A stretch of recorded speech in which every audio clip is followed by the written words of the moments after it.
Can do a lot of cool things. You could order dinner, gamble on your favorite team, and track your health. You could even get a mortgage. One click and you can be approved. I'm not sure by who or what country they're in. You deserve more from the mortgage industry. At AnyMac Home Mortgage, we believe in the need for live human interaction during a very complex process. The kind of service and guidance which an app simply can't provide. Our customers are more than credit scores and income documents. They're individuals and families who live in and strengthen our communities. Their story is our story, and that story begins in a home. Chris Sawyer is an expert on providing superior customer service and in meeting the mortgage needs of current and future home buyers. With over 18 years of experience in the industry, Chris is able to help customers migrate through the home buying and home financing process by using his wealth of knowledge as a well-qualified mortgage professional. And best of all, Chris is located in Cromwell, Connecticut, where he has helped hundreds of clients in Connecticut, Massachusetts, and Rhode Island make their dreams of home ownership a reality. Visit chrissawyer.any-mac.com. Email him at csawyer@any-mac.com or give him a call, 860-878-8730. Chris Sawyer, NMLS number 39345, corporate NMLS number 338923. AnyMac Home Mortgage is an equal housing lender. American Neighborhood Mortgage Acceptance Company, LLC. DBA AnyMac Home Mortgage. Lo-Fi Direct. Connecticut First Mortgage Correspondent. License lender. Broker number ML 338923. Massachusetts Mortgage Lender and Mortgage Broker License number MC 338923. Rhode Island License Lender. License number 201128110L. Call for additional details. Jones on first down. Wide open. It's Barkley. And Saquon Barkley will take it into the end zone. Your best ability is availability. Saquon Barkley, he's great when he's on the field, but the problem is since 2018, he hasn't been healthy for this team. Look at this. They lob it to him. He taps it in off the glass. How about that? Porter Moser, I think right now is the best coach in college basketball, hands down. Fins 2 for 3. He's done his part. Pitch is drilled to deep right field toward the pole, and it is gone. They don't mind not being what they were in the 90s as the best organization in baseball, because the Yankees aren't even close to the best organization in baseball. You're trying to be the Rays, and the Rays do this for a reason. Like, you're the Yankees.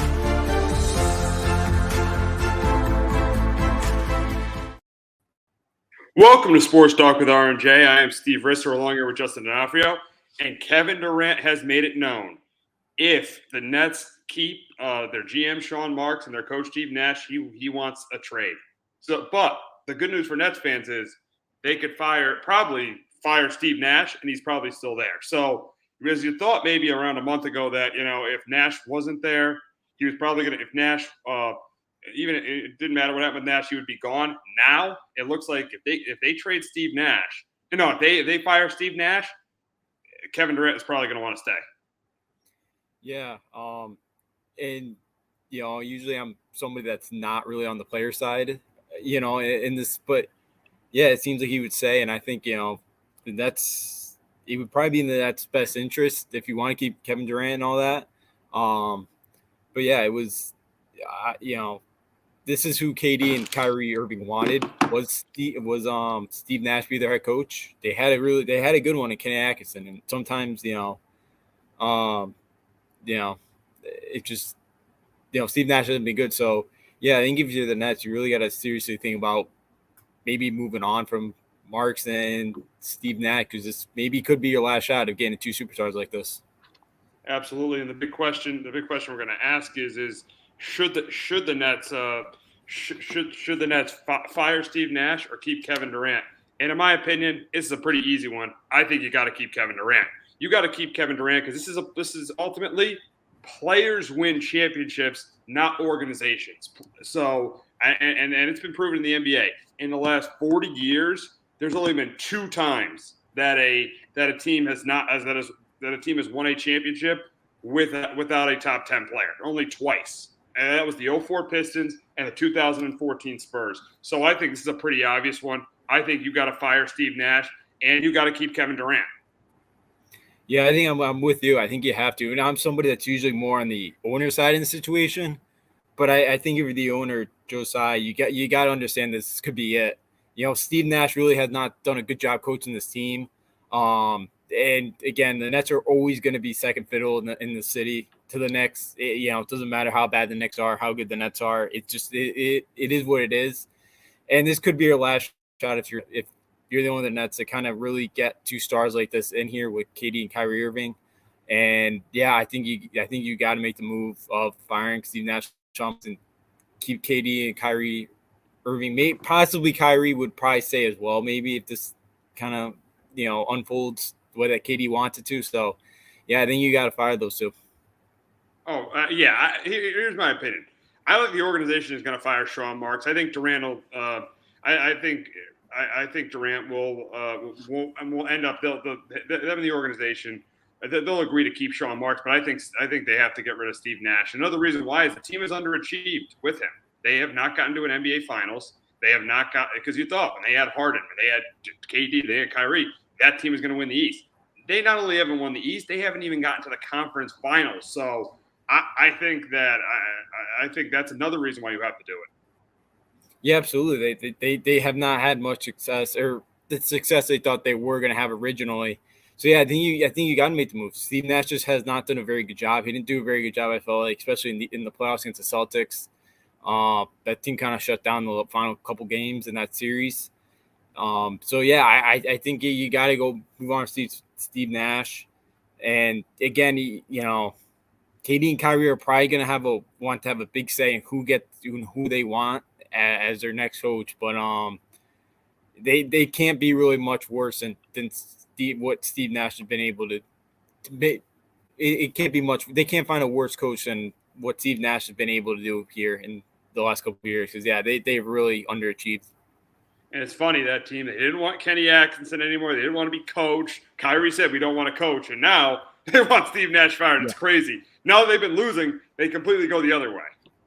Yeah, at the end of the day, it's one of those be careful what you wish for things. Yeah, Kenny Atkinson did a really nice job with that team. And now Steve Nash just, again, yeah, they wanted somebody that was not really going to coach them. And look what happened. You still do need a coach somewhat to help you get there. And yeah, it just has not worked out unfortunately, for Steve Nash. He's one of the best point guards that has played in the game. But yeah, it just has not done well in the coaching ranks. Oh, absolutely. It's been an absolute nightmare for Steve Nash in the coaching ranks. And yeah, you can criticize Kevin Durant all you want, but the thing is, in this league, say the Nets trade Kevin Durant, they're not going to be a championship contender for the next 3 to 4 years. The only way to salvage this is you gotta make Kevin Durant happy. He'll probably accept the fact that Sean Marks is going to be the GM, but you're just going to have to get rid of Steve Nash. Yeah, absolutely. This is kind of the second time the Nets have kind of went all in for it. We saw it, about a decade ago when they traded for Kevin Garnett and Paul Pierce and tried to get a couple of guys from the Celtics, and that didn't work out. And if Joe Tsai also, I think, decides to keep Steve Nash and trades Kevin Durant, what other stars going to want to go play for Brooklyn if Joe Tsai's still that owner in the future? I think that's one thing. If you're Joe Tsai, it's going to be it's tough, and it is now already, as I mentioned, with the Knicks. The Knicks kind of run that city and all that. So it's you can't put a good product on the court, and you trade Kevin Durant, and it's gonna be tough to get other superstars in here.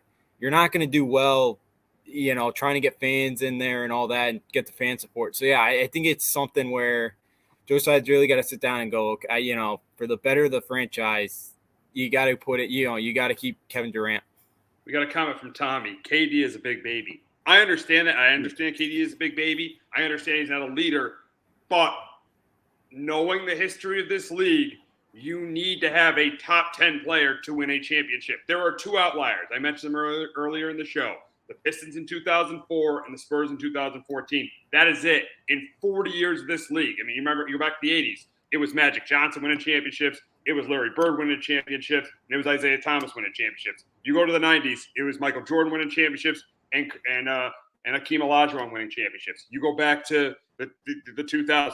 It was Kobe Bryant winning championships, Tim Duncan winning championships, and then Kevin Garnett won one championship. And then you go to the 2010s. It was LeBron James winning. It was LeBron and Steph winning championships. So you need to have a top 10 player to win an NBA championship. I know he's being a big baby, but the Nets have no choice. They got to hang on to him. They got to do what's best for the organization. In my opinion, hanging on to KD and firing Steve Nash is what's best.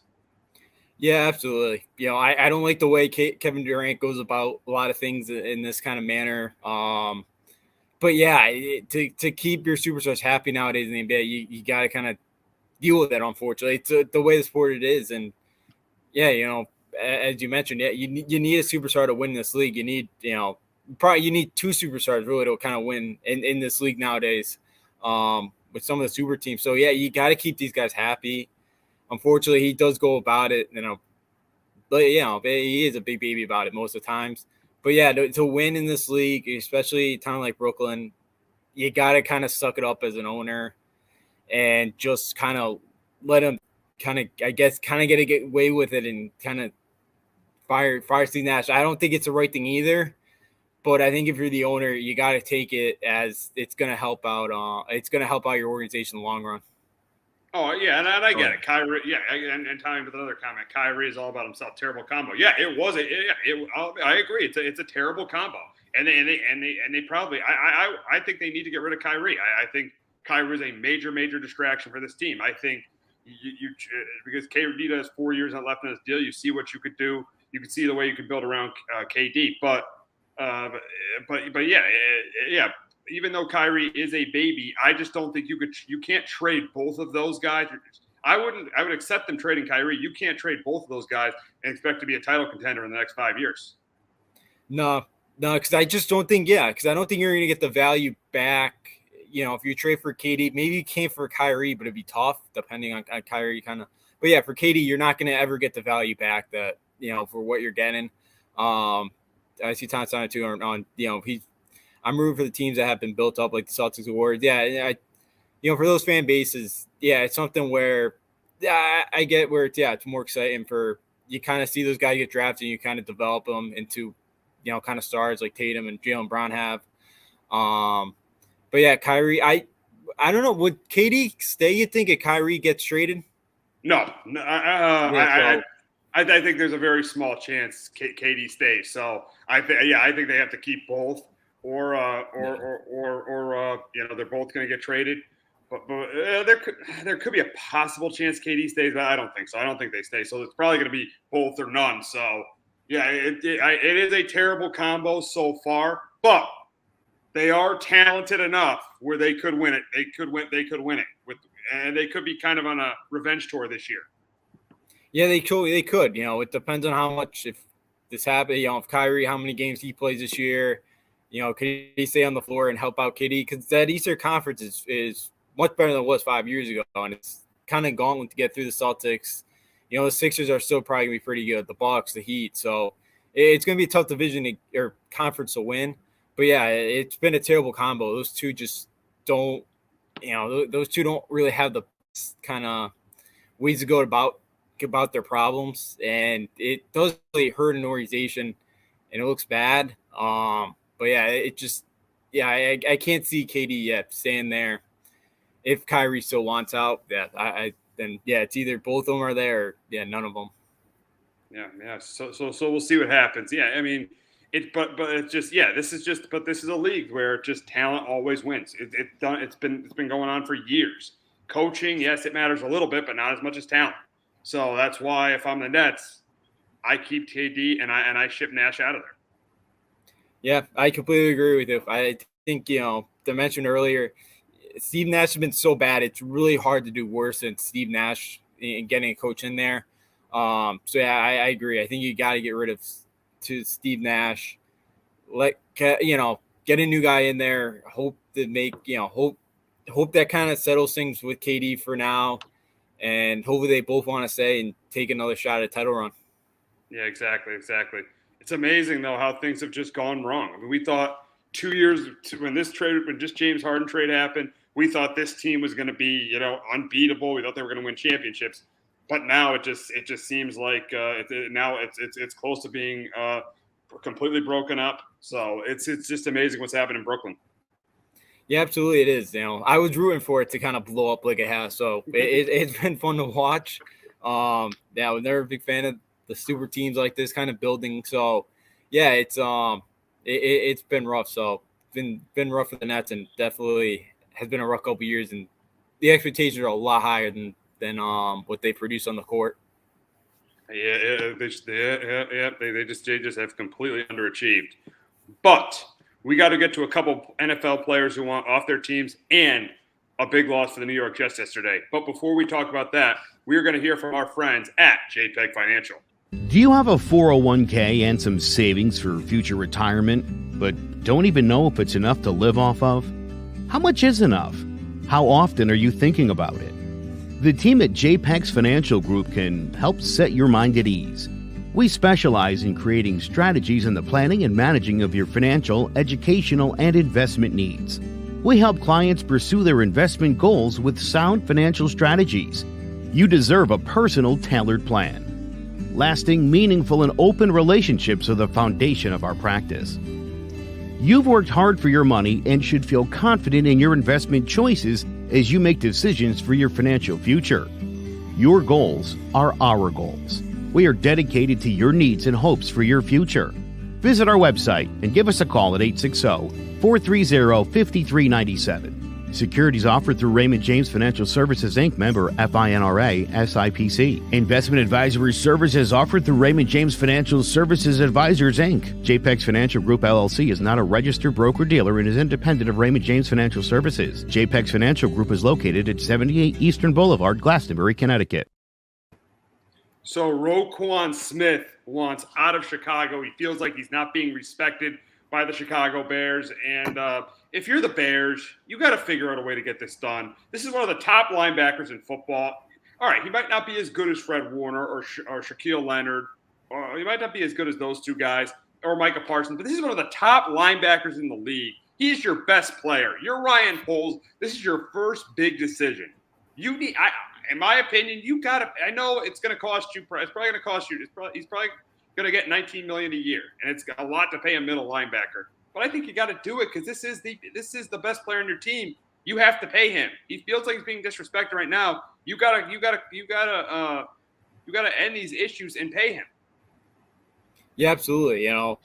And for the Bears too, they're spending a league low this year, $160 million, and that's $18 million. $18 million, behind the second cheapest team in the league this year in the Atlanta Falcons. So they have room to pay him. So I don't understand because as you mentioned, he's one of the best linebackers in the game. You got to keep him. And for how big of a dumpster fire the Bears have been the last couple of years, you would think you would want to keep a big part of that defense. You've already got rid of Khalil Mack, this offseason. You would think you would want to keep him around, but for whatever reason, that's such a proud franchise too. But the last couple of years, it's just been a total disgrace. And another one here where Roquan Smith, organization not really wanting to pay him. Oh, yeah, absolutely. Yeah.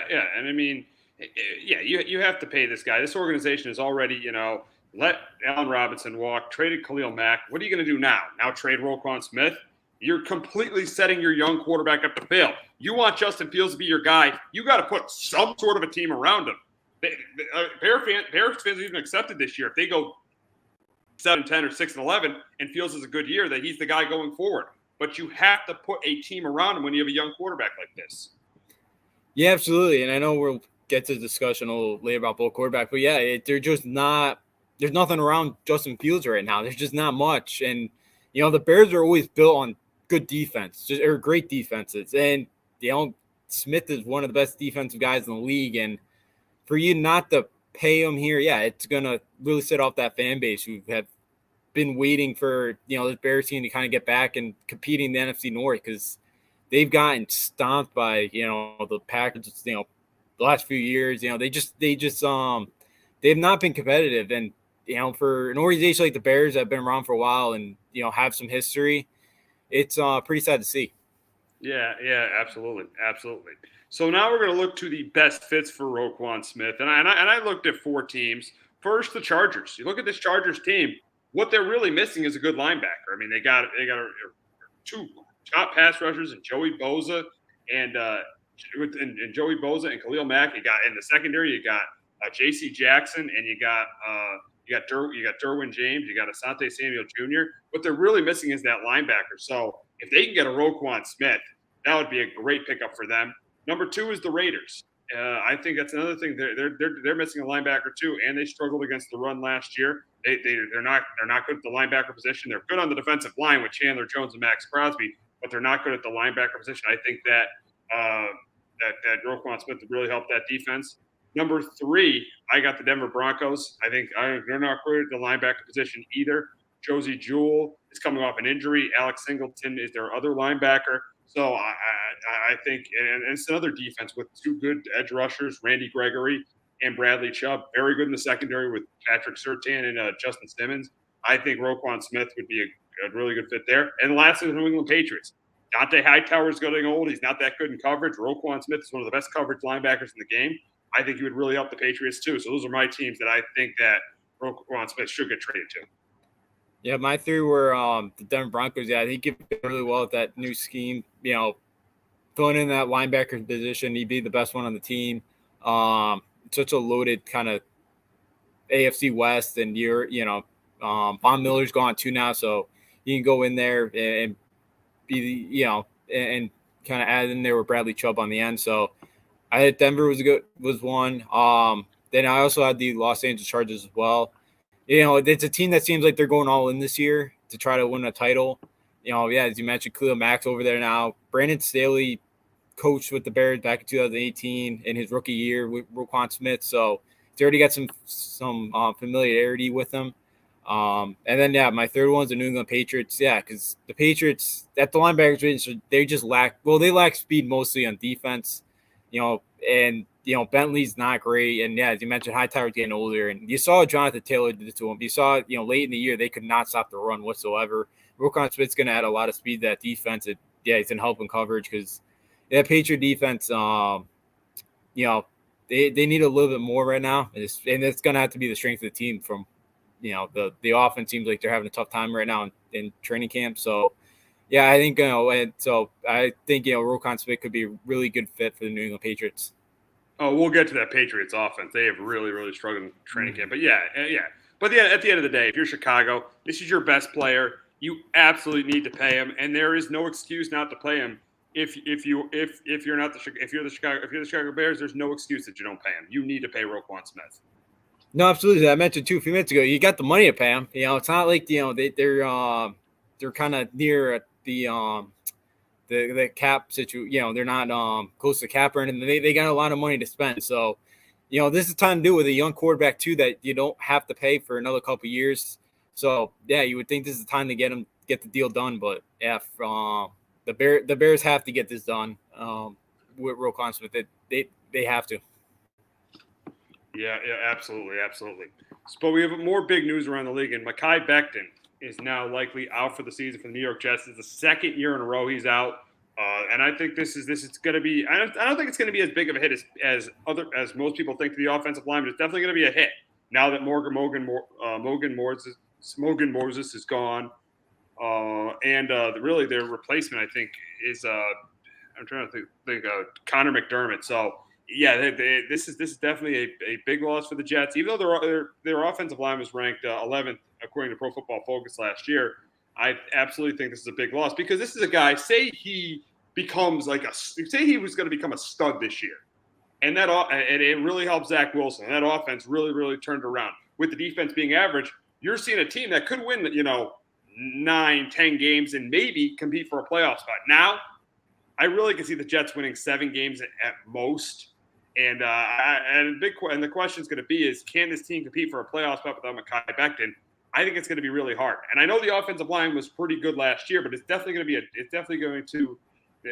as good. They might sign Dwayne Brown. That's going to help it. But still, I don't think the offensive line will be as good. So I think it'll be very, very hard for the Jets to compete. I think they'll be improved, but I think it's going to be very hard for the Jets to compete for a playoff spot without him.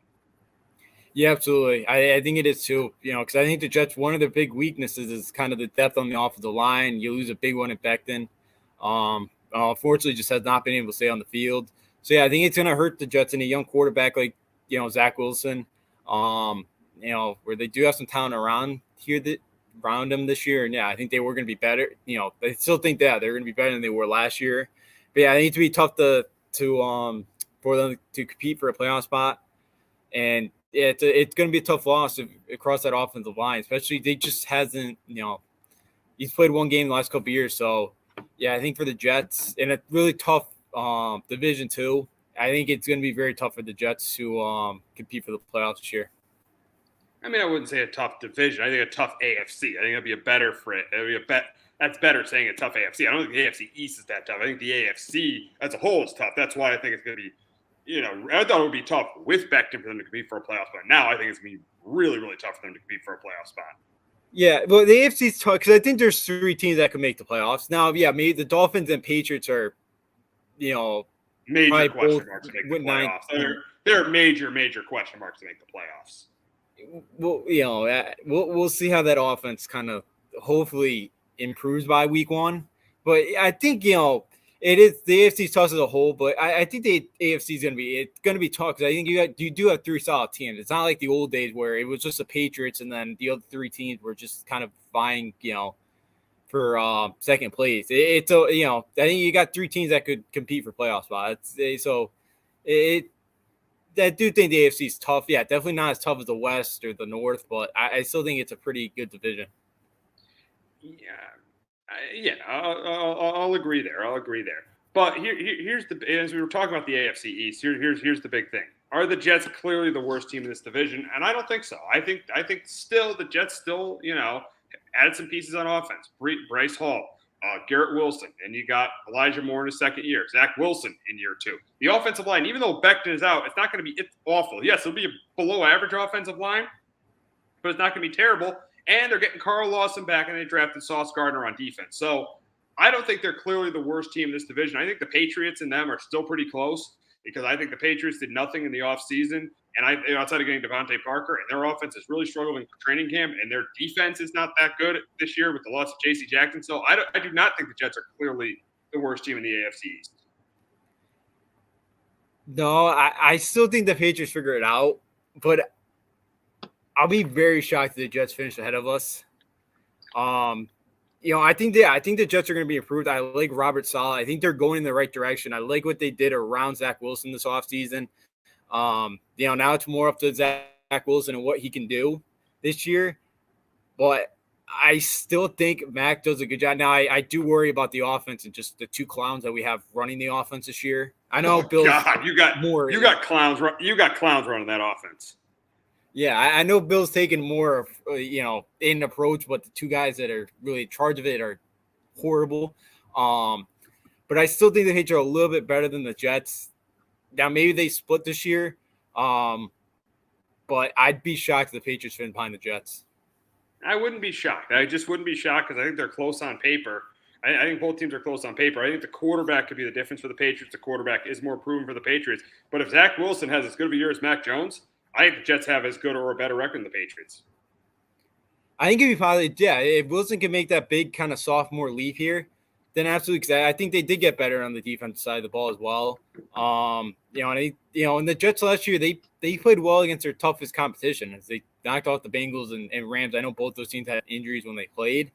But yeah, with Robert Saleh, I wouldn't be shocked that team's going to play hard. And,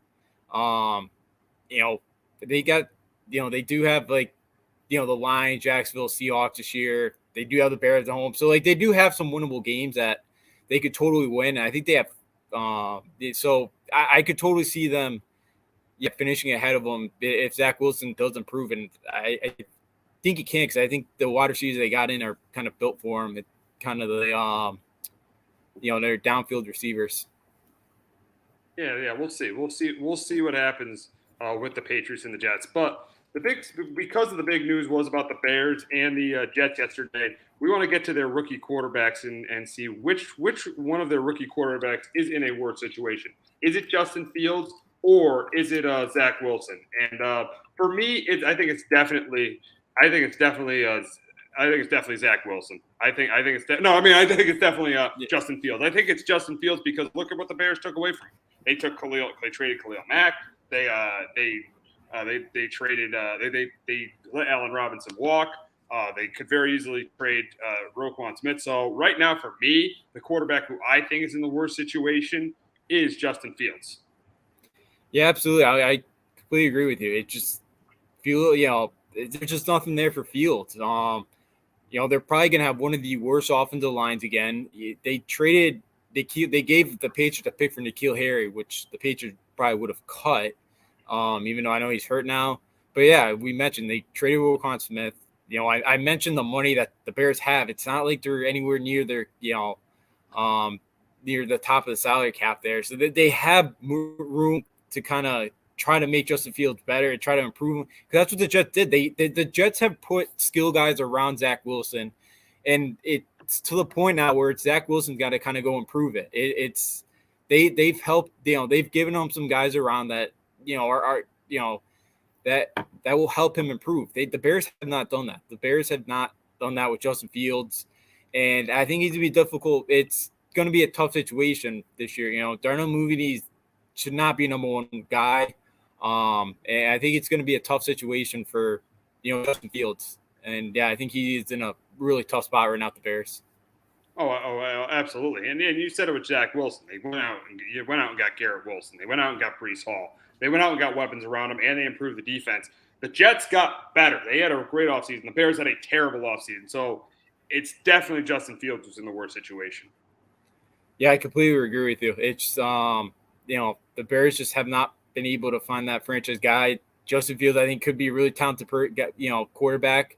But yeah, they just have not helped them out like the Jets did with Zach Wilson, and I applaud what the Jets have been doing. And they know they got 3 teams in the AFC East that could fight for a playoff spot, and they got to get talented as soon as possible. And I know for Joe Douglas, this is year 3 or 4 for him, so his job could be possibly on the line if they don't improve. So the Jets have tried to do everything they can to help Zach Wilson out.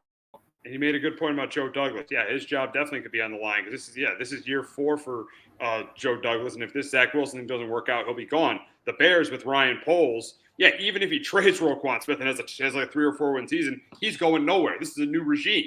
They want their own guy. So yeah, I mean, realistically, they don't really care that Justin Fields is in a worse situation than Zach Wilson because Ryan Poles and Matt Eberflus know they're going to be here regardless. The Jets, Joe Douglas, they need to get better because if they didn't improve this roster, if Joe Douglas didn't improve his roster, he would be gone. Yeah, and I completely agree with what you're saying. The interesting thing, though, like what we saw last year out of Joe Burrow and how we saw that team kind of massively improve over from year 1 to year 2 under Joe Burrow. That should put a little bit more pressure on some of these GMs to try to win right away and not take the 2-3 years. Because you could see if you could put a team around him. Again, I'm not saying everybody's going to turn out like Joe Burrow, but it does, I think, put a little bit more pressure on some of these organizations to have to go out there and win and kind of, as the Bengals were able to prove, like, hey, if you could put a decent team out there, you can get, guys around the quarterback. You could win some games in this league nowadays. So, yeah, I think Ryan Poles, if Justin Fields doesn't work out, but maybe some owners are kind of less patient, especially a team like the Bears, that their fan base is really kind of, wanting to get back and compete in the NFC North. Yeah, you made a good point with the Bengals, and the difference there is their GM's been there for years, so they're automatically all the guys that were there when he drafted, all the guys that were on the team with Joe Burrow, those were all his guys. The difference with Ryan Poles is very few of these guys are his guys, so he has a certain vision of the way he wants to build his team. So yeah, he wants a lot of salary cap space next year. He doesn't want to get. He wanted to get rid of Khalil Mack. He wanted to, not re-sign Allen Robinson. So I think that Ryan Poles has his own vision. But yeah, that's a good point. Yeah. So those for me, that's the difference between what Mike Brown did in Cincinnati and what Ryan Poles is doing in Chicago. But yeah, but both ways work. I mean, if you want to wait 2 to 3 years to find your own guys, that could work. It's a little risky because you don't really only have more than 3 years left in this league, or you could just give your young quarterback and just keep building your team the way the Bengals did. So both ways work, but so we'll see what happens with the Bears. Yeah, well, it's always we'll see. It's tough, I think, today too, with kind of patience with the fan bases too, that they want to win right away and all that. And I know some fan bases don't like having to be patient to win. So yeah, I think that's one thing. But yeah, I know Poles is the first year and kind of trying to build his own vision. But again, if it doesn't improve soon and guys don't get around, they don't get guys around Justin Fields, it's going to get ugly very quickly. Absolutely. So we'll go to another team where things are getting ugly for, and that's for the Cleveland Browns. Now, for one reason, we all know why things are getting ugly, but we'll focus on the other reason. And Kareem Hunt wants out of Cleveland. He wants to be the running back. I think it's going to be very hard for him to get paid. I mean, really, looking at his career, he's not really been a number one back since he got cut from the Kansas City Chiefs in 2018. He's not been a number one back since, so I think it'd be very, very hard for him to get paid. But he could help a team that needs a running back. He definitely could help a team. And I got 3 teams he could really help. Number 1, the Buffalo Bills. I know they drafted James Cook. I know they got Devin Singletary. But still, that running game needs to get improved. And if Buffalo could improve their running game, that could be a real to me, I think they're going to win the Super Bowl. But that would even help. That would help that team even more. Number 2, I got the Cardinals. I think with the loss of Chase Edmonds, James Conner is decent, but they need another running back. They need to, like last year, James Conner couldn't do it alone. He needed Chase Edmonds. So I think Kareem Hunt would really, really help that running game. And number 3, the Atlanta Falcons, because the Falcons have no running game at all. And he could really help the Atlanta Falcons. So for me, it's the Falcons, the Cardinals, and the Bills. Yeah, the 3 teams for me, for Hunt, I know it's been tough for him to stay on the field the last couple of years. But yeah, number 1 is Buffalo Bills. They just have not, as you mentioned, Singletary and Zach Moss. They both with the carries. James Cook, I think, could be pretty good coming out of college, and playing that Georgia backfield didn't really get beat up too much because they had a couple guys in that backfield as well. But yeah, I think Singletary and Moss have been kind of going back and forth as the number 1 the last couple of years. So yeah, bringing Kareem Hunt could really help that and really help out that running game. Number 2 for me was the Philadelphia Eagles.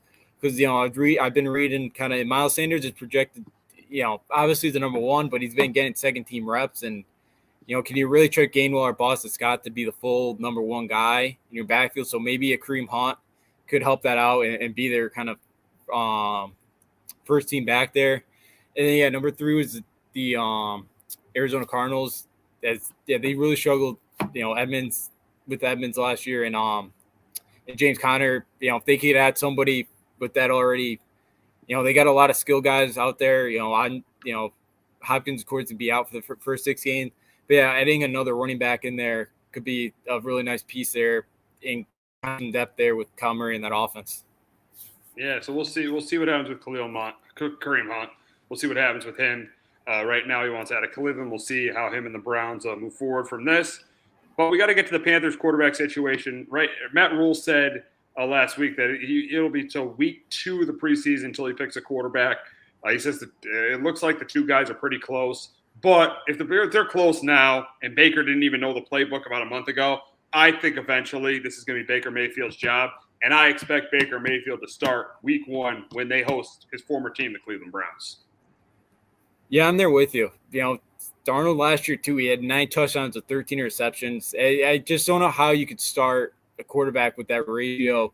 And he completed less than 60% of his passes last year. Yeah, I think this is going to be Baker's job at some point here. Darnold just has not done well. Baker hasn't either, but at least Baker has shown some signs of that he could kind of play in this league. And we really have not seen that from Sam Darnold yet. So, yeah, I expect Baker Mayfield to win this job. Yeah, it should. I think Baker Mayfield should win this good job because when healthy, he's clearly a better quarterback than Sam Darnold. But we got a game on Thursday night. The Giants and Pats. They open up the preseason. The Giants. It looks like they're going to play their starters. Brian Daboll says if they're healthy, they're going to be playing. So you'll see Daniel Jones. We'll see Saquon Barkley. We'll see Evan Neal. We'll see Kenny Galladay. We'll see Kadarius Toney. We'll see Kenny. We'll see Kenny Galladay. We'll see Kayvon Thibodeau. So we'll see the Giants starters out on the field on Thursday night. And then for the Patriots, to me, Bill obviously hasn't said anything about who's going to play and who's not going to play. I haven't read any reports about who's going to play or who's not going to play. The one thing I do know about the Patriots is they had a really, really, really rough day according to Mike Reese, they had a really, really rough day at practice on Monday. Yeah, it's been bad. So I don't think Mac's going to play because I guess yesterday they started to do kind of with the they put in kind of the cards on the sidelines and, calling off from the cards. And it was only really Bailey Zappi and Brian Hoyer taking the snap. So it does not sound like Mac Jones is going to play tomorrow night. maybe he gets a series too, but it sounds like it'll be Hoyer and Zappy. But yeah, the Patriots, the offensive line has not been. David Andrews actually got into a little bit of a scuffle with Christian Barmore to try to fire up the offense. He got kicked out of practice. But what was that? That rule still exists with the Patriots. Yep. You get kicked out. I guess he started it twice. It took him 2 times to get kicked out, but still there. Yeah. But yeah, they're trying the I know you heard, but they changed their concept too. They're trying to go with the outside zone kind of run game with the 49ers do. And it just hasn't really, I don't think it's if this was any coach besides Bill Belichick, I'd be kind of questioning it with a second-year quarterback, but it is Bill Belichick, so I can't yet. But yeah, it's just been a struggle, and I think Max kind of struggling a little bit. The offensive line's having a tough time. It sounds like, Christian Barmore has been destroying the offensive line, whoever he goes up against. So, yeah, I don't know who's going to play for the Patriots because it does not sound like Max going to play. I don't know about the rest of the first team. But, yeah, I can't say that, I am a little bit worried about this offense right now. I do think the new offense scheme could work with our wide receivers and all that because they got, it'll be a little bit harder to kind of press coverage with the offensive scheme. But, yeah, I do worry about a little bit, and I do like kind of our depth, too, at our running back position.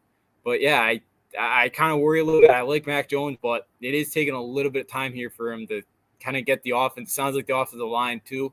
And again, losing Shaq Mason, too, is such a big loss, and I think that's what also is hurting him right now. It definitely is a big loss, and Reese said the big reason why the offense struggled was because of the offensive line. It was because of the way the offensive line played. Because we know the running game's fine. With Ramondre Stevenson and Damian Harris, we know the running game's fine. But the big question marks on this offense are going to be is the offensive line, and it's going to be the receivers. It's going to be those two units. Those are going to be the two biggest question marks for this group going into the season on the Pats offense. Yeah, absolutely. That's last year was really the wide receiver core. Again, the offensive line did pretty well last year. Trent Brown was hurt half the year like he usually is, but yeah, he brought in Parker, but he's only got like 12 catches so far through some of like their scrimmages and all that. Like he's been kind of near the bottom. It's been Jacoby Myers been the big kind of target for Jones. So it's like they do need a little bit more from Parker, and I know Mac likes to kind of spread the ball around to everybody, but I would like to see Vontae Parker's numbers go up. But yeah, the offensive line's been a concern. I didn't like the Shaq Mason and how you gave him up for a 5th round pick. I haven't seen much, reading on Cole Strange, but I can't imagine he can't be doing that well right now if the whole offensive line is struggling. But yeah, it's a big question mark, especially in a sport now, and especially in this division where you got Buffalo. We'll see what happens with Tua. That Jet offense could put up some points this year with that. They could if Zach Wilson can improve that offensive line, give him enough time. But yeah, I do worry about the team putting up points because you mentioned too, the defense is mediocre. His defense isn't going to be able to win. Keep them in every game this year, and it's a little bit worrisome right now. Yeah, it definitely should be. Now moving on to the Giants, they had a rough day in practice on Monday too. There was a fight between John Feliciano and Cam Brown. The offense really struggled. Daniel Jones went 5 for 15. I mean, this is it for Daniel Jones. We've obviously said this is it for Daniel Jones. And on Thursday night, I think he's going to play. I don't want him playing more than a quarter. No more than a quarter. But I want to see him play, and I want to see this offense functioning well. Especially say the Pats play all their backups. I expect this offense to score. If the Pats play their number 2s against the Giants' number 1s, I expect the Giants to score at least 7 points. If the Giants don't score at least 7 points, I'm disappointed. I want to see this offense flow. Saquon Barkley, he's looked really, really good in camp. But Daniel Jones, this is it for him. He's got to be able to do it. Yeah, you can sit there and say, he's got to learn his 3rd different system in 4 years. Whose fault is that? It's Daniel Jones' fault for not playing well the last 2 years. So this is huge for Daniel Jones. That's I'm really looking at how he operates under Brian Daboll's offense. That's the biggest thing I'm looking at on Thursday night. Also, I'm looking at this defense. How this new scheme is with Wick Martindale. Expect a lot of man coverage. Expect a lot of blitzing and a lot of man coverage from this defense. And I think that's going to really, really going to help out Kayvon Thibodeau because they're going to be bringing 5 guys, and really there's 5 offensive linemen. So Kayvon Thibodeau is going to have a lot of one-on-ones.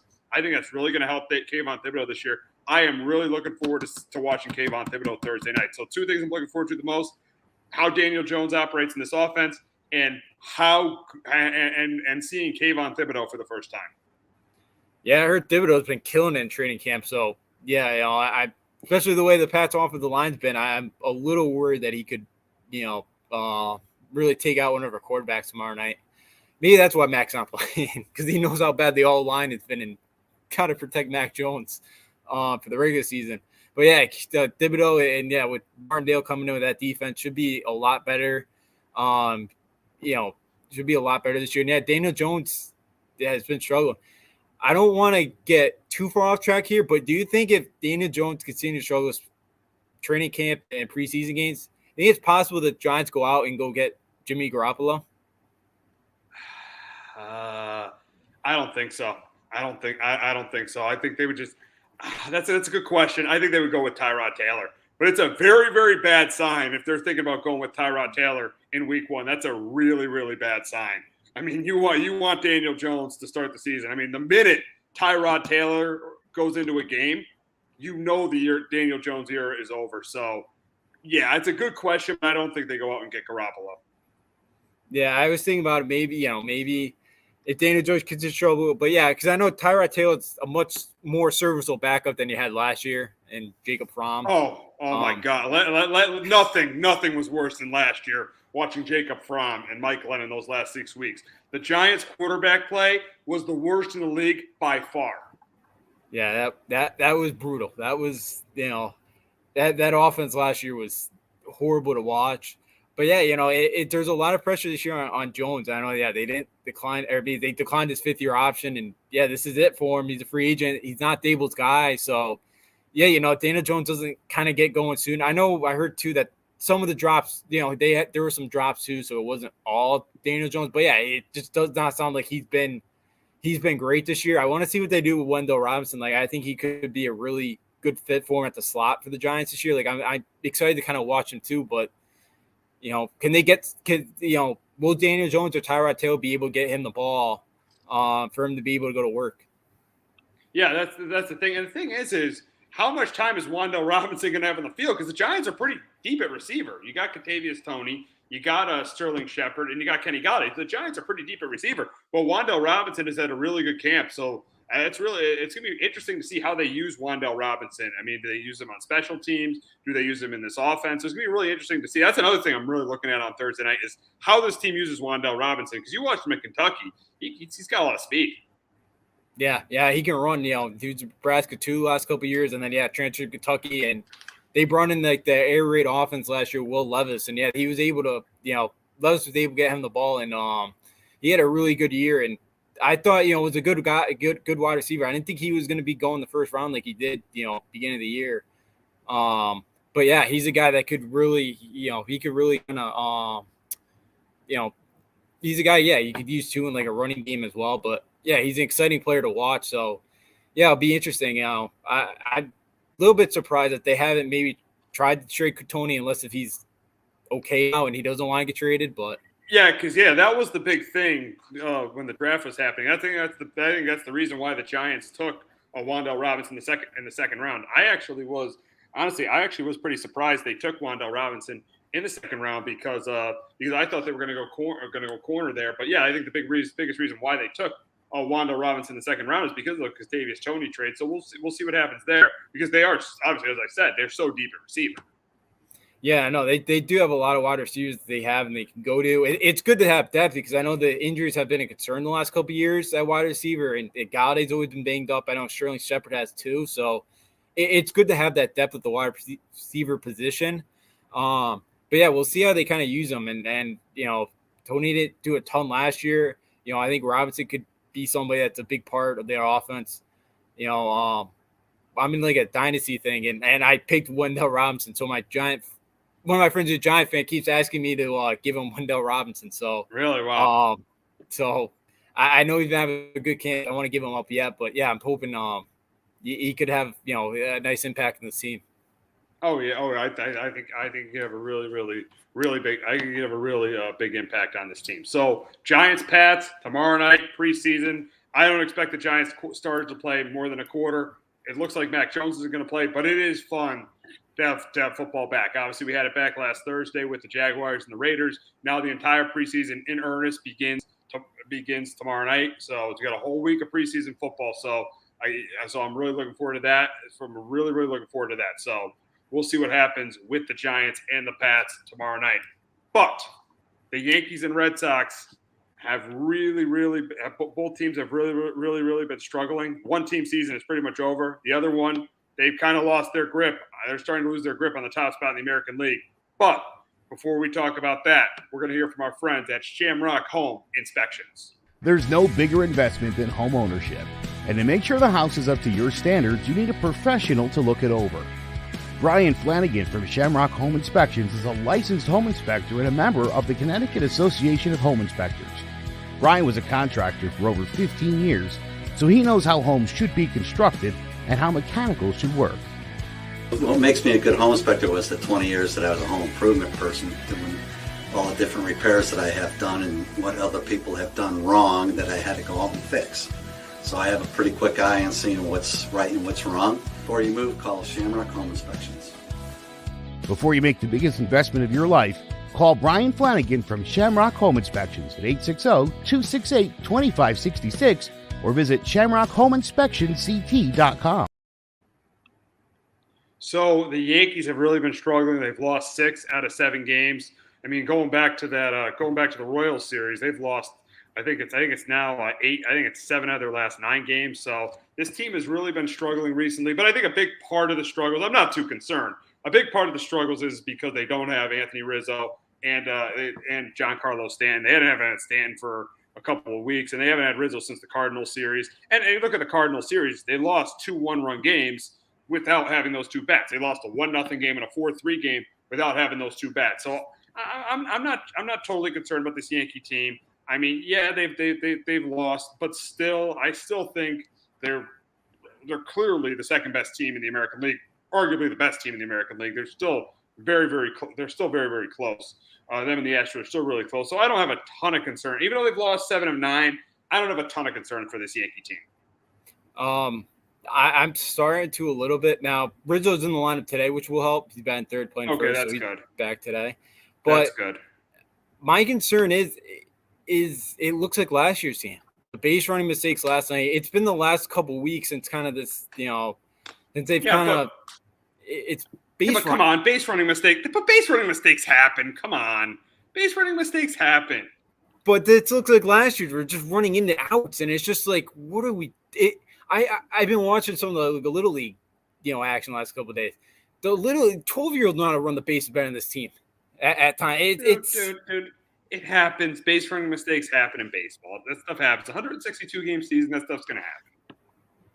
But it hurt them last year. It possibly could hurt them this year. You cannot, can't run yourselves into out, especially like they did 11th, 12th inning. They had 2 double plays. You got 2 batters going up in an inning. It had to be a record. It just some of that just kind of worrisome. Again, it's a good confidence boost that Garrett Cole pitched really well last night. Again, they can't hit Luis Castillo though to save their lives, but I am starting to get a little bit worried though. The base running, it just kind of looks like, some of the fielding too, the last couple of weeks. It's starting to kind of trend more look like last year's team. And, we saw last year's team was very mediocre, at a little bit better than mediocre. It was not a team that, struggled at times. Yeah, but you mentioned it. I mean, you mentioned it with Garrett Cole. I think a big positive was the performance of Garrett Cole. Garrett Cole had a really, really good start. We were kind of concerned about him last week. He didn't have 3 good starts coming out of the All-Star break, but he had a really good start last night. He matched Garcia. He matched Luis Castillo. 0 for 0. So, yeah, I mean, Garrett Cole pitched well last night. So I do think once this team gets Rizzo in this lineup, obviously the Rizzo's today, but Rizzo's back in the lineup, and they get Stan, I think this team's going to be fine. Benintendi had a good game on Monday night. So I'm not totally – I just don't have a ton of concern about this team. They've lost 7 of 9, but I still think they're clearly the second best team in the American League. Yeah, I still think they are the second best team right now. I think they are still a little bit better than the Blue Jays. I think they are, them. I think the Astros right now are a little bit better than them. hopefully Stan could come back. I know Boone, I think it was last Thursday, they were hoping Stan was going to return this weekend at Boston, but I don't think it's going to happen. It doesn't seem like it's going to happen. But yeah, I still think they're the second best team in the American League. They played well at Safeco Field last couple of years. It's a good Mariners team. It'd be nice if they could get out of there today with a serious win and kind of go to Boston feeling good about themselves. But yeah, it's good that Cole was on last night. Hopefully Clay Holmes can kind of fix whatever's going on with him right now. But yeah, I still think they should be able to, I still think they're at a point where they should be able to, they're still on pace here to kind of clash with the Astros in the ALCS. You talked about Clay Holmes, and that's an interesting thing because Aroldis Chapman has had his last 7 outings. He hasn't even allowed an earned run. That's big because Clay Holmes has continued to struggle. The last 2 times he's had a save. He's been in a save situation. He's blown the save. That game against the Royals, we gave up the home run to Salvi Perez, and that game against the Cardinals. So he's blown the last two save opportunities. He's blown. So I wouldn't be shocked if Aroldis Chapman is the closer by the end of the season. I honestly would not be shocked with the way Clay Holmes has been pitching. Yeah, me neither. The way Chapman's really found it, and it's good to see. And I don't know if it's because Holmes kind of took his spot there, and he's kind of really doubled down here and tried to regain it. But yeah, he's been good. Last couple outings, he's been really solid. The stuff looks a lot. I think it's kind of confidence thing with him too. But like the thing with Chapman is it always feels like he's got a couple bad weeks, and then he'll fix it, and then he'll be a guy that's dominant. So. Maybe we're kind of starting to see that turn of him kind of somewhat returning to his normal self. But yeah, it's big to see kind of Chapman helping out here because, yeah, with Clay Holmes kind of struggling, Zach Britton, I think, starting to throw some bullpens here. So maybe Zach Britton is maybe a month away here to kind of help him down the stretch run here as well. But, another veteran guy in that bullpen will help. But, yeah, Clay Holmes, right? It would not shock me to see Chapman maybe overpass Clay Holmes by the end of the year. Oh, yeah, absolutely. Absolutely. I mean, Clay Holmes did a great job, but I think he's starting to get figured out. It started in that game against the Reds, like, no big deal. If you complain, you got Mariano Rivera disease, but he blew a save against the Royals, and then he blew the last save. And I know arguably he shouldn't even been in that situation. Boone wanted him to face the top hitters in the lineup, but usually the setup man comes in the 8th. Closer doesn't come in the 8th inning. So, but still. He's still continuing to struggle. And if he continues to struggle, he's going to lose that closer's role. Yeah, absolutely, he will. Especially Chapman keeps pitching the way he's pitching. He's going to have a hard time keeping that role. He's had a really, really great start to the year with lights out. It was tough to hit, but yeah, it seems like teams have kind of been figuring out. He's been walking guys a lot more too lately. So yeah, just wonder if he's just just kind of just reeling a little bit. So. Yeah, Chapman would not be shy to see Chapman, be the closer in the 9th inning, soon if he can't turn this around. Yeah, absolutely. So now we'll go to the Red Sox. This might be the last time we talk about the Red Sox this year, outside of when they're playing the Yankees, because this team's done. This team's absolutely done. Their pitching is awful. JD can't hit. Their bullpen isn't good. This team is absolutely. Last week they lost 3 out of 4. To the Royals. So the Kansas City Royals beat them 3 out of 4, and then last night they lose to the Braves. This team right now is clearly in last place. That's where I think they're finishing. I think they're going to finish in the cellar of the AL East, which they deserve to do, seeing what Chaim Bloom did this offseason. Not improving the rotation, not improving the bullpen. You see what Bloom did this offseason. He did a poor job constructing this team, and that's why they are where they are. Yeah, Bloom's taking a lot of heat because especially the way he handled the trade deadline. He did not go to Houston either after they traded Vasquez too, and I think that. Oh, really? He didn't go till after the trade deadline. Oh, that's awful. You got to show your face if you make a trade like that. So after you pretty much give up on the season, if you're going to give up, why not trade more pieces? Why not trade JD Martinez who can't hit? Yeah, because it seems like teams were interested in him. I don't really know what went into it, or even Evaldi, a guy that. He said, early on in the year, Evaldi said he's not, he said the Red Sox then approached him with a extension, so he's gone. It sounds like more than likely. So, yeah, it's he did not construct it well. And another question's been like, I don't think he knows how to handle the Boston media because this isn't Tampa anymore. It's there's more than a handful of beat writers that kind of report on this team and all that, and and here up in Boston, there's a ton of them, and there's even been calls the last couple of weeks of it's not even Chaim Bloom. They're blaming more of John Henry and Kennedy, and that they want them to sell the team at this point. So it's that's what some fans are calling in and wanting to do. So yeah, it's Red Sox fans aren't too happy the way it's been going. The injuries have been a huge part of it as well, but yeah, the way he handled the trade deadline and the way too with just leaving Vasquez out there, because I heard Cora let Vasquez go out there to go hit on Monday with the team because Cora never heard that they were close to make a deal. So, because that was a horrible look of him getting traded while on the field getting ready for the game, because I believe too he was in the lineup that Monday night. So that was another kind of horrible look for Bloom. So yeah, it's just been Bloom has not gotten I just think that's just kind of turned the players off on him as well, and Corey kind of seemed even a little upset about kind of the way that the trade deadline was handled. So yeah, it's for the Red Sox, it's been frustrating. You saw Jaden Duran kind of get it with Royal fans on Sunday. So yeah, it's been very frustrating for the Red Sox so far or lately. Oh, it absolutely has. And the biggest mistake this organization made was firing Dave Dombrowski and hiring Chaim Bloom. Because ever since they did get to the ALCS last year, but ever since Bloom's been hired, that 2020 season, they traded Mookie Betts before the season, and the team would have been bad. Even if they had a 162-game season, the Red Sox would have been bad in 2020. Then 2021, they got hot for they had a great 4 months. But then really they were average for the last two. Got a playoff spot, did beat the Yankees, did upset the Rays, but then they showed their true colors against the Astros. And they go into this season, really the only move they made was they went out and paid for Trevor Story. They paid top dollar for a player they didn't really need. They needed a top pitcher. They needed a guy in the bullpen who was really good. But the Red Sox didn't get that, and that's why they're sitting at 54 and 57. Yeah. Well, they got the replacement for Xander Bogaerts next year. That's what they got in Trevor Story. They don't need him this year. Exactly. Yeah.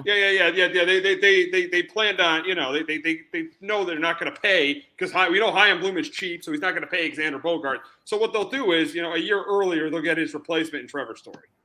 Yep. That's what they did. Where they could have spent that money on Carlos Rendon last. That's what they could have done and got another starter, or spent bullpen money. And try to compete for a championship because they were close last year and try to compete for a championship. But no, they decided to go out and get a player. They really don't. They decided to pay for a player that they were going to play out of position because they wanted to think about replacing Xander Bogaerts a year before he became a free agent. It makes absolutely no sense.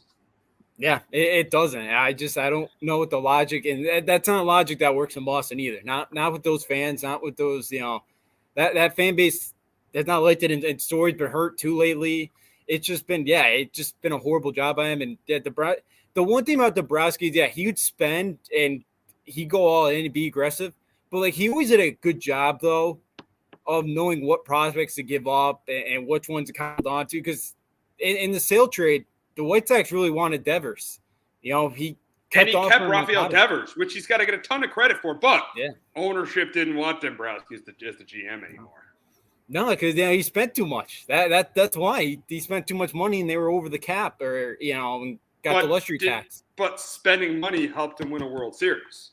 And when he spent and went and got and signed David Price and traded for Chris Sale, when he spent the money, they actually won championships. So it makes no sense that they didn't like a guy that spent money in a big market.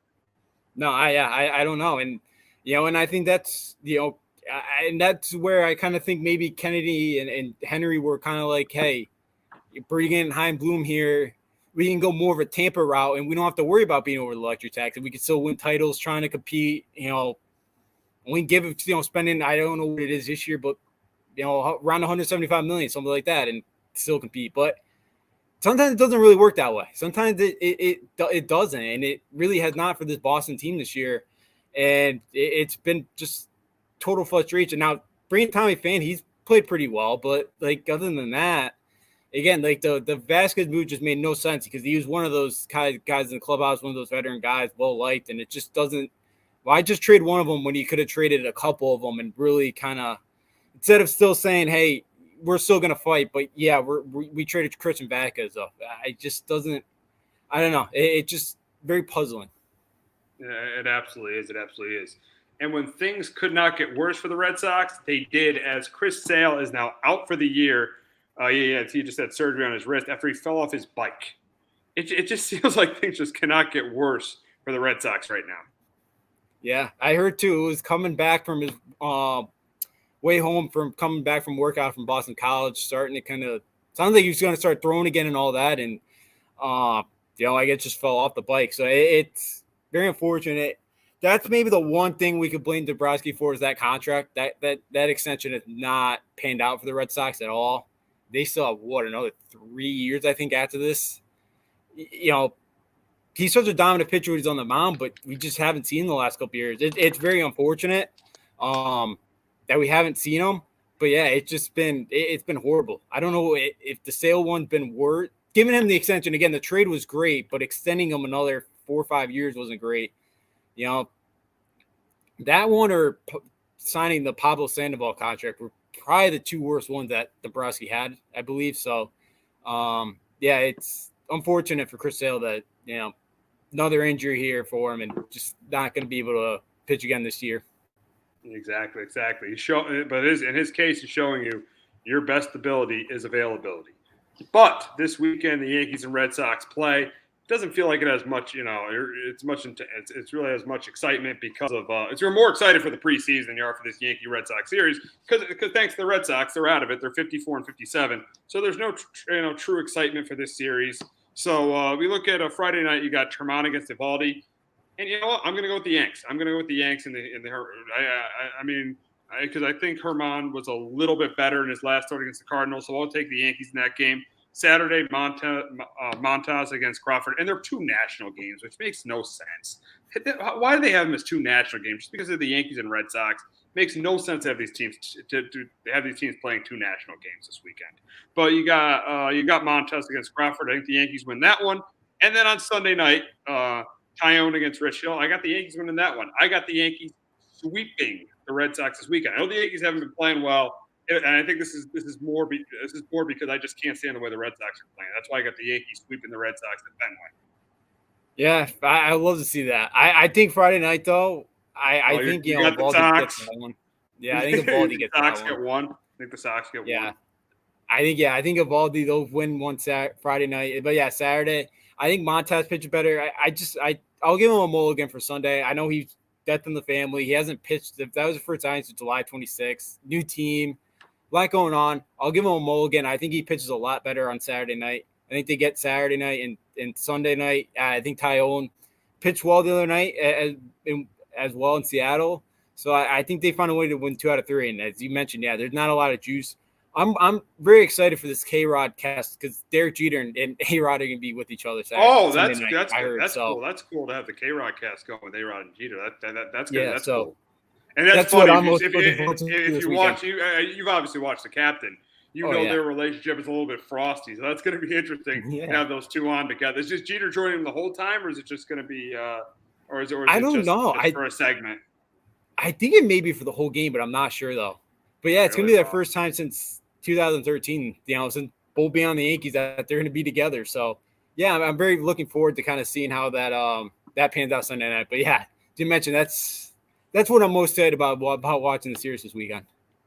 Oh, yeah. I mean, because the Red Sox are clearly not going to be a playoff team at all. And the Yankees should. This is a series that if the Yankees don't win it, they're in trouble. Yeah, if they don't, I have a lot of concerns. I know the Red Sox are coming this series fired up, trying to, put the Yankees second place here behind the Astros. I know the Red Sox will be fired up, ready to go. But, yeah, I expect the Yankees to at least take 2 out of 3 this weekend. And should they better win the series? Oh, absolutely. So we'll wrap up the show talking about Serena Williams. I mean, an outstanding career for Serena Williams. Probably not only one of the best athletes of our one of the best tennis players of our generation, but one of the best athletes of our generation. I think one of the most dominant athletes. I think you could put her on that Mount Rushmore with, you could put her on that Mount Rushmore with the LeBron James, with the Tom Brady. I think you could put her on that Mount Rushmore with those guys because of how dominant she was in her sport.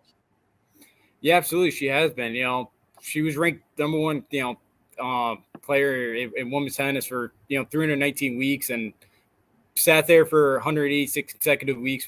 She won 23 Grand Slams. Yeah, she was absolutely dominant in her sport. And when she was at her peak of her game, she was not losing. I think she won 85% of her matches as well. So yeah, absolutely. Serena Williams was one of the most dominant athletes.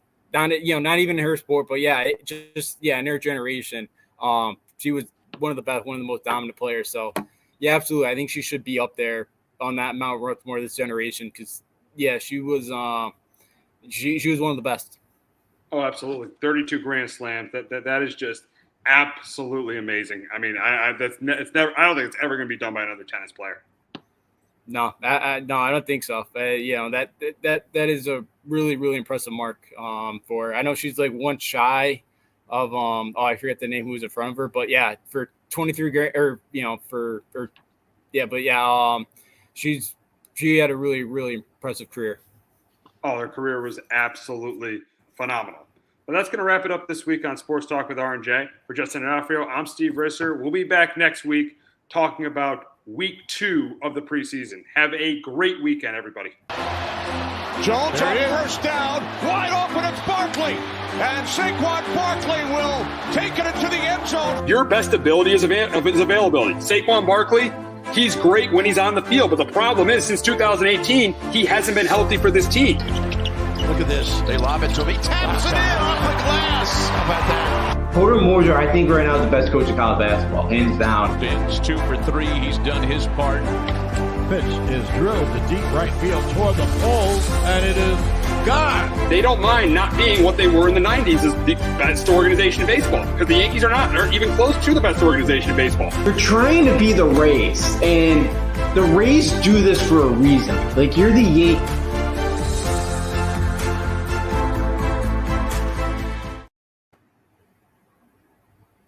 Hello, my name is Joe Aguirre. I'm the president of Clovercrest Media Group. And here at CMG, we have a wide variety of podcasts, including sports shows like Keys to the City, The Roll Call, Throwing Jabs, All Four Downs, and Jawing About the G-Men.